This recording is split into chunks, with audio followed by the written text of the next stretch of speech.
என் அன்புக்குரிய மக்களே வணக்கம். எண்ணும் எழுத்தும் கண்ணெனத்தக என்பதற்கிணங்க உங்களுடைய பெயரில் உள்ள ஒவ்வொரு எழுத்துக்களுக்கும் ஒவ்வொரு உயிருண்டு, ஒவ்வொரு பிரபஞ்ச சக்தி உண்டு என்பதை சொன்னால் நம்பித்தான் ஆக வேண்டும். இப்போ உங்களை பேரை சொல்லி கூப்பிடும் பொழுது ஒவ்வொரு தடவையும் ஒவ்வொரு சக்தி உங்களுடைய உடம்புல இறங்கும். இப்போ கலா அப்படிங்கிற ஒரு பேர் வச்சுக்கோங்க. அந்த கலா அப்படிங்கிறது கலான்னு கூப்பிட அந்த உடம்புல இந்த பிரபஞ்ச சக்தி அந்த கலாவுக்கு என்ன பலன் உண்டோ அந்த பலன் மேலும் மேலும் அதிகரிக்கும். உங்களுடைய ஜாதக கட்டங்களும் சரி, உங்களுடைய தசாபுத்திகளிலும் சரி, உங்களுக்கு எந்த மாதிரி பலன் இருந்தாலும் அதை பற்றி நாம் கவலைப்பட வேண்டியது இல்லை. பிரபஞ்ச சக்தியின் ஆற்றலோடு எல்லாத்துக்கும் ஒரு ஆத்ம சக்தி உண்டு. அந்த ஆத்ம சக்தியோட இந்த பெயரும் கலந்து அதற்கு ஏற்ற பலனைத்தான் நம் வாழ்க்கையில் அனுபவிக்க வேண்டும். அதனால தான் அந்த காலத்தில் சொல்லுவாங்க, உன் பேரில் போய் ஒரு அர்ச்சனை பண்ணிட்டு வா அப்படிம்பாங்க. இது ஒரு சிறந்த ஒரு பரிகாரம். ஒரு சிலர் போய் என்ன செய்வாங்க, சாமி பேருக்கு அர்ச்சனை பண்ணுங்க, சாமி தான் நமக்கு வரம் கொடுக்குது, சாமிக்கு எல்லாமே தெரியும், ஆனால் சாமி பேருக்கு அர்ச்சனை பண்ணுங்கன்னு சொல்லுவாங்க. அப்படி சொல்லக்கூடாது.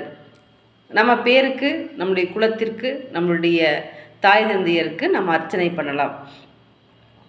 அப்போ நம்மளுடைய பேரில் நம்ம அர்ச்சனை பண்ணும்போது அதிக சக்தி கிடைக்கும். அதில் ஏதாவது குறைபாடுகள் இருந்தால் கூட அந்த அர்ச்சனையாகப்பட்டது சரி செய்து தரும். இப்போ கலா அப்படிங்கிற பேர் வச்சுக்கோங்க. இந்த கலா அப்படிங்கிற பேர் வச்சுக்கிட்டிங்கனாவே உங்களுடைய உடன் பிறப்புகளுடைய வாழ்க்கை சிறிது மாறுபட்டு வாழ்க்கையாக அமையும். பெண் பிள்ளைகள் அதிகமாக இருப்பாங்க. தன்னுடைய பெண் பிள்ளைகள் அதிகமாக, அதாவது தன்னுடைய கூட பிறந்த அம்மா வகையில் பூரா பெண் பிள்ளைகளாக இருப்பாங்க. யாருடைய வாழ்க்கையும் திருப்திகரமாக இருக்காது. இப்படி பல விஷயங்கள் இந்த கலா என்ற பெயரில் இருக்குது. கணவனை கண்கண்ட தெய்வம். கல்யாணம் பண்ணதுக்கப்புறம் கணவன் தான் எல்லாம் அப்படிங்கிற மாதிரி கணவன் சைடே எல்லாமே போயிடுவாங்க. தான் உண்டு தன் வேலை உண்டு அப்படிங்கிற ஒரு எண்ணத்தில் இவங்க வாழ ஆரம்பிச்சிருவாங்க.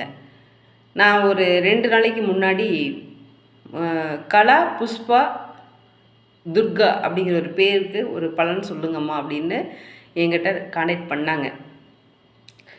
அந்த புஷ்பா அப்படிங்கிற பேரில் ஒரு தன்னம்பிக்கையை உள்ள ஒரு பெண், அந்த குழந்தை வளர வளர ஏதோ ஒரு பேர் வைங்க. அப்போ கலா, புஷ்பகலா, துர்கா. அப்போ இந்த 3 பேரும் பார்த்திங்கன்னா ஒன்றுக்கொன்று எதிரிகள் தான். ஒரு பிரச்சனை போனால் இன்னொரு பிரச்சனை, ஒரு பிரச்சனை போனால் இன்னொரு பிரச்சனைங்கிற மாதிரி இந்த 3 பேருக்குமே அந்தளவுக்கு சிறப்பான ஒரு விஷயங்கள் அதில் இருக்காது. இந்த புஷ்பா அப்படிங்கிற பேர் இருக்கு இல்லைங்களா, அந்த பேர் அவங்களுக்குள்ள ஒரு தன்னம்பிக்கை, சிறு வயதில் 4 பேர்த்தோட உட்கார்ந்து பேசுகிற ஒரு தன்மை, சிரித்து பழகக்கூடிய ஒரு தன்மை, இந்த மாதிரியெல்லாம் இருக்கும்.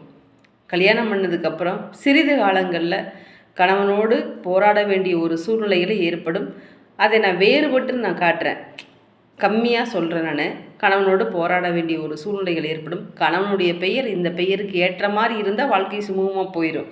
அப்படி இவங்களுக்கு இந்த புஷ்பா அப்படிங்கிற பேருக்கு ஆப்போசிட்டாக ஒரு பேர், கணவனுடைய பேர் அமைஞ்சிருச்சு அப்படின்னா டிவோர்ஸ் வரைக்கும் அது போய் நிற்கும். அப்போது இந்த பிள்ளையுடைய வாழ்க்கையில் ஏமாற்றங்களும் சகிப்புத்தன்மைகளும் தான் அதிகமாக இருக்கும். எத்தனை நாளைக்கு இந்த பொண்ணு கஷ்டப்படும்? அப்போது பெற்றவர்கள் நாமாகப்பட்டது, நம்ம உயிரை கொடுப்பது மட்டும் நம்மளுடைய கடமை இல்லை. இவர்களுக்கு ஒரு நல்ல பேரை வைத்து அவர்களுக்கு நல்வாழ்க்கையை அமைத்து தருவதும் பெற்றோருடைய கடமைதான். உங்களுடைய பேரப்பிள்ளைகளுக்கு இனிமேலாவது பேரில் நல்ல ஒரு உயிருள்ள பேராக வச்சு அவங்களுடைய வாழ்க்கை சிறப்பாக அமையிற மாதிரி பண்ணுங்கள்.